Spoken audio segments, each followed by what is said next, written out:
Hello guys, C plus plus programming language का series का second video है हमारा। तो इसमें हम C plus plus programming language का सिलेबस एक्सप्लेन करने वाले हैं।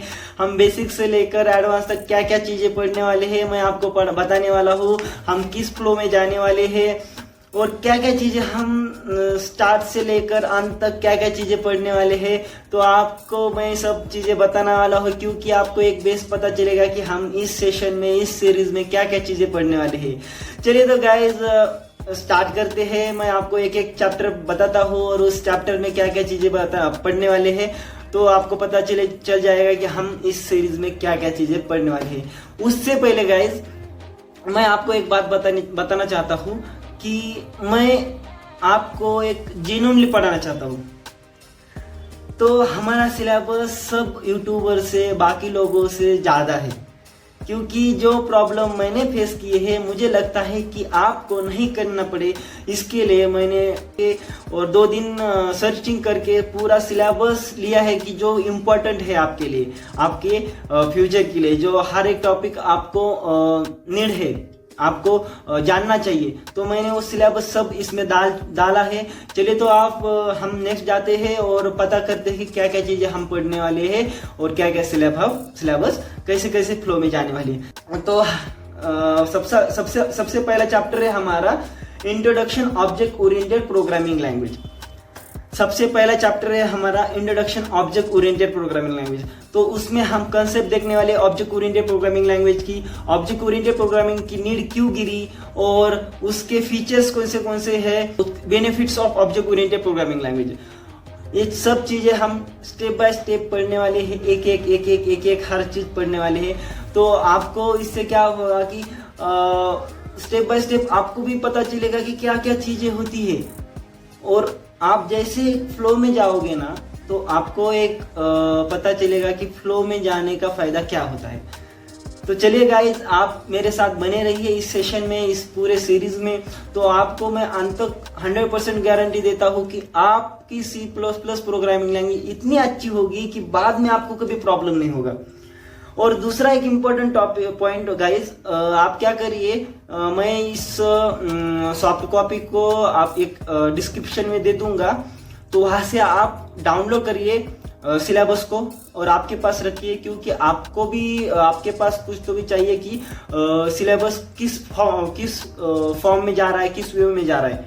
उस चैप्टर में हम actual C plus plus programming language start करने वाले हैं। तो उसमें हम C plus plus programming language का इंट्रोडक्शन देखने वाले हैं। उसमें C plus plus programming language का introduction, structure of C plus plus, structure में नेम स्पेस क्या होता है, प्री प्रोसेसर क्या होता है, हेडर क्या होता है, ये सब चीजें हम जानने वाले हैं गाइस।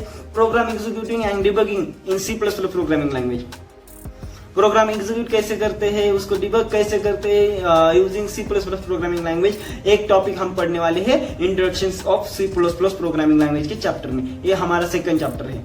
उसके बाद हम इसी चैप्टर में एक एडिटर को इंस्टॉलेशन करना पढ़ेंगे। जैसे कि मैं इस सीरीज में मैं खुद यूज करने वाला हूँ विजुअल स्टूडियो। जो आपको अच्छा एडिटर लगता है आप वो यूज कर सकते हैं, जैसे कि इक्लिप्स है, जैसे कि बहुत सारे आइटम हैं, बहुत सारे हैं जो आके आप यूज कर सकते हैं। तो मैं पर्सनली विजुअल स्टूडियो यूज करने वाला हूं और उसका एक इंस्टॉलेशन भी आपको दिखाने वाला हूं। तो आपको विजुअल स्टूडियो यूज करना है तो विजुअल स्टूडियो यूज कर सकते हैं। प्लस प्लस के टोकन्स एंड टाइप कास्टिंग, और उसमें हम देखने वाले हैं keywords, identifiers, operator, constants, variables, string, data types में building data type, user defined data type, durable type, data type की टाइप से डेटा टाइप क्या होता है, ये preprocessor, operators, scope and life time of variables. Fourth chapter है array and string, सबसे important point. इसका मैं आपको एंडिंग में बताने वाला हूँ कि इसका फायदा क्या होने वाला है हमारा। तो हम एरे को बहुत डीपली पढ़ने वाले हैं और स्ट्रिंग को भी बहुत डीपली पढ़ने वाले हैं, क्योंकि जितना हम एरे को डीपली पढ़ेंगे, स्ट्रिंग को डीपली पढ़ेंगे, तो हमको उसका फायदा एज अ डेटा स्ट्रक्चर में फायदा होगा। तो गाइज, आप फोकस करिए हर एक टॉपिक पे। जो टॉपिक हम पढ़ने वाले उस टॉपिक टॉपिक पर फोकस करते जाइए हर समय और उस टॉपिक को पढ़ते जाइए। मैं आपको हर टॉपिक को डीप में पढ़ाने वाला हूँ, क्योंकि मुझे लगता है, जेन्युइनली लगता है कि आपका हर एक पॉइंट आपका क्लियर होना चाहिए। ओके गाइज, तो उसके बाद हम पढ़ने वाले हैं एरे और स्ट्रिंग के बाद हमारा 5th चैप्टर है क्लास एंड ऑब्जेक्ट्स। यहाँ से हमारा actual object oriented programming language start होती है। अभी तक हमने देखा है वो प्रोसीजर ओरिएंटेड प्रोग्रामिंग लैंग्वेज में वही कंसेप्ट होती है। जो कई सारे बच्चे होंगे वो सी प्रोग्रामिंग लैंग्वेज करके आए होंगे, उनको पता होगा कि वो सब अभी तक कंसेप्ट देखी है वो मुझे हो चुकी है, लेकिन ये जो कंसेप्ट है प्रोसीजर ओरिएंटेड प्रोग्रामिंग लैंग्वेज में हुई नहीं है।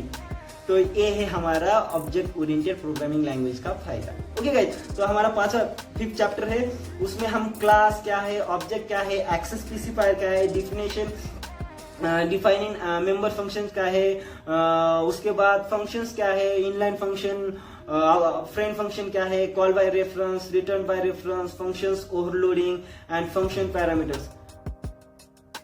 ये सब चीजें क्या है क्या नहीं, मैं आपको सब स्टेप बाय स्टेप आपको बताने वाला हूँ। सिर्फ गाइज आप जो मैं बार बार आपको बोलता हूँ, जो टॉपिक चालू है पढ़ाने के लिए उस टॉपिक पे फोकस करते जाइए, उसकी नोट्स निकालते जाइए, राइटअप नोट्स निकालते जाइए, और हर समय जो भी टॉपिक चालू है आपके पास एक नोटबुक और पेन रखते जाइए, क्योंकि उस जो टॉपिक चालू है उसका नोट करते जाइए, क्योंकि आपको फायदा होगा कि कौन सा टॉपिक मैंने पढ़ा है, क्या कंसेप्ट है, बाद में भी आपको फ्यूचर में उसका यूज हो जाएगा। तो हमारा 6th चैप्टर है गाइस, कंस्ट्रक्टर्स एंड डिस्ट्रक्टर्स। जब हम क्लास पढ़ते हैं, ऑब्जेक्ट्स पढ़ते हैं क्या है, उसके बाद हम पढ़ते हैं कंस्ट्रक्टर, डिस्ट्रक्टर क्या है। एक कंस्ट्रक्टर और डिस्ट्रक्टर क्लास का यूज करके हम इंप्लीमेंट करते हैं। आपको जैसे मैं आपको कंस्ट्रक्टर और डिस्ट्रक्टर पढ़ाऊंगा, आपको पता चलेगा कि कंस्ट्रक्टर और डिस्ट्रक्टर क्या है। तो उसमें कंस्ट्रक्टर के टाइप्स पढ़ने वाले, कंस्ट्रक्टर की memory allocation, memory deletion dynamically वो हम सीखने वाले हैं। डिस्ट्रक्टर क्या होता है, destructor types, object and memory requirements, static members, हम ये सब चीजें पढ़ने वाले, वेरिएबल्स, फंक्शंस उसमें। उसके बाद हमारा 7th चैप्टर है गाइस, इनहेरिटेंस एंड पॉलीमॉर्फिज्म। अभी हमने क्लास पढ़ी, क्लास पढ़ने के बाद हमें जरूरत गिरती है इनहेरिटेंस पढ़ने की, और पॉइंटर इनहेरिटेंस, पॉलीमॉर्फिज्म। तो इनहेरिटेंस क्या है, इनहेरिटेंस के टाइप्स, ये सब हम चीजें पढ़ने वाले। तो इनहेरिटेंस में और पॉइंटर्स में हम सबसे पहले बेस क्लास क्या है, डेरिवेटिव क्लास क्या है, प्रोटेक्ट मेंबर्स क्या है, ये सब चीजें पढ़ने वाले। उसके बाद इनहेरिटेंस क्या है, types of inheritance, virtual base class, abstract base class, constructor, destructor, derivative class कैसे इनिशियलाइज करते हैं वो भी इंप्लीमेंट करना सीखेंगे।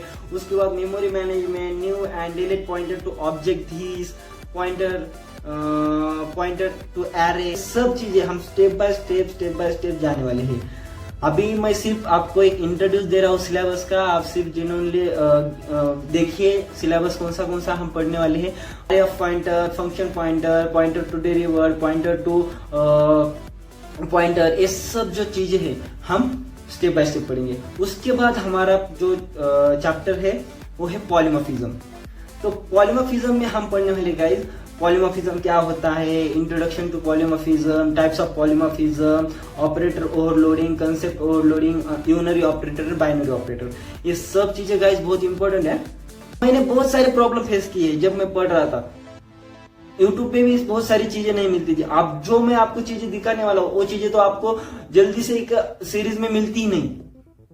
या अभी तक दिखाई वो सब चीजें मिलती है, लेकिन मैं जो अभी दिखाऊंगा आपको वो चीजें नहीं मिलती आपको। फाइल एंड स्ट्रीम्स हैंडलिंग, ये चीज C++ प्रोग्रामिंग लैंग्वेज की सीरीज में आपको जल्दी नहीं मिलेगी। किसी भी C++ प्रोग्रामिंग लैंग्वेज की सीरीज में आपकी कंसेप्ट क्लियर करिए, इतना ही मोटिव रखने का, सब हमारे भाई है। ओके गाइस, तो उसके बाद है फाइल्स एंड स्ट्रीम्स। तो उसमें हम पढ़ने वाले फाइल्स के ऑपरेशंस। ओके, उसमें डेटा हिराची क्या है, फाइल स्ट्रीम क्या है, स्ट्रीम क्लास क्या है, स्ट्रीम एरर क्या है, एरर हैंडलिंग विद फाइल क्या है, ये सब चीजें हम देखने वाले हैं। उसके बाद फाइल पॉइंटर क्या है, देयर मैनिपुलेशन क्या है, file updation with random access, ये चीजें क्या है। तो फाइल एंड स्ट्रीम हैंडलिंग का फायदा आपको क्या होता है मालूम है कि गाइस, जब हम एक आधा प्रोग्राम राइट करते हैं तो उसका आपको डायरेक्टली प्रिंट आपको एक आधे फाइल में करना है, टीएक्सटी फाइल में, तो आप इस प्रोग्राम से कर सकते हैं। इंपोर्ट करना है, एक्सपोर्ट करना है, चीजें आप इसमें कर सकते हैं। बहुत इंटरेस्टिंग पार्ट है, मुझे तो बहुत पसंद आता है ये, उसको एक्सेस करना, प्रिंट करना। तो गाइज चलिए, तो गाइज जैसे आपको इतना इंटरेस्ट करके मैं पढ़ाऊंगा ना, तो आपको लगेगा कि भाई मुझे पढ़ना है और पढ़ना है, डीप में पढ़ना है। हाँ गाइज चलो नेक्स्ट चलते हैं, एक्सेप्शन हैंडलिंग एंड टेम्पलेट्स।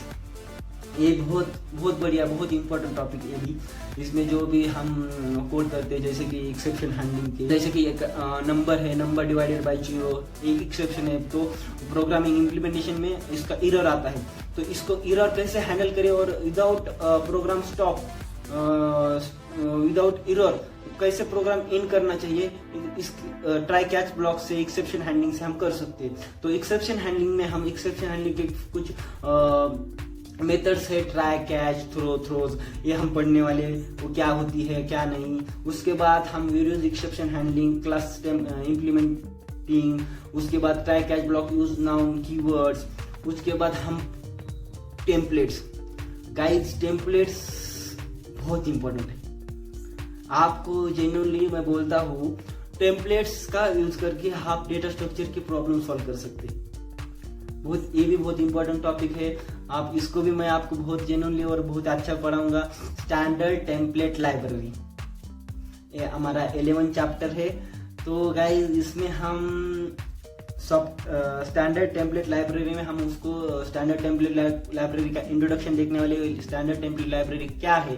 उसके बाद स्टैंडर्ड टेम्पलेट लाइब्रेरी कंपोनेंट है, 4 टाइप ऑफ कंपोनेंट है, एल्गोरिदम, कंटेनर, फंक्शन, इटरेटर, ये सब उसके कंपोनेंट्स है। तो उनके कंपोनेंट की भी कुछ टाइप है, जैसे कि एल्गोरिदम की सर्चिंग सॉर्टिंग है, कंटेनर की sequence, associative, container, container adapters, ये जो टॉपिक है कंटेनर के। फंक्शन, इसके बाद iterator input output forward bidirectional random access. तो उसके बाद applications of container class, vector and list. Vector and list guys ये भी एक बहुत इंपॉर्टेंट है, जो कि हम डेटा स्ट्रक्चर में बहुत यूज करते हैं इसको।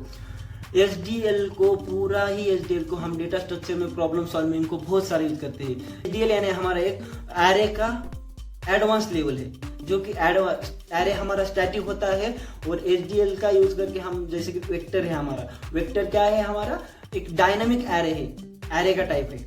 तो इसका यूज करके हम बहुत इम्प्लीमेंटेशन बहुत अच्छे से करते हैं। इतना हम सिलेबस पढ़ने वाले हैं। मुझे लगता है कि गाइज वीडियो बहुत लंबा हो चुका है, लेकिन आपको सब चीजें बताना इम्पोर्टेंट था। तो गाइज मुझे लगता है इतना जो एक्सप्लेन किया है सब कुछ ठीक है। आपको पता चला होगा कि आप क्या क्या पढ़ने वाले हम, और किस फ्लो में जाने वाले हैं, और 11 चैप्टर रहने वाले हमारे, 0 से लेकर हीरो तक हम पढ़ने वाले हैं। और चलिए तो गाइस ऑलरेडी ये वीडियो बहुत लंबा हो चुका है, और इसको हम अभी एंड करते हैं। चलिए तो गाइस मिलते हैं नेक्स्ट लेक्चर में, तब तक के लिए जय हिंद, जय भारत गाइस।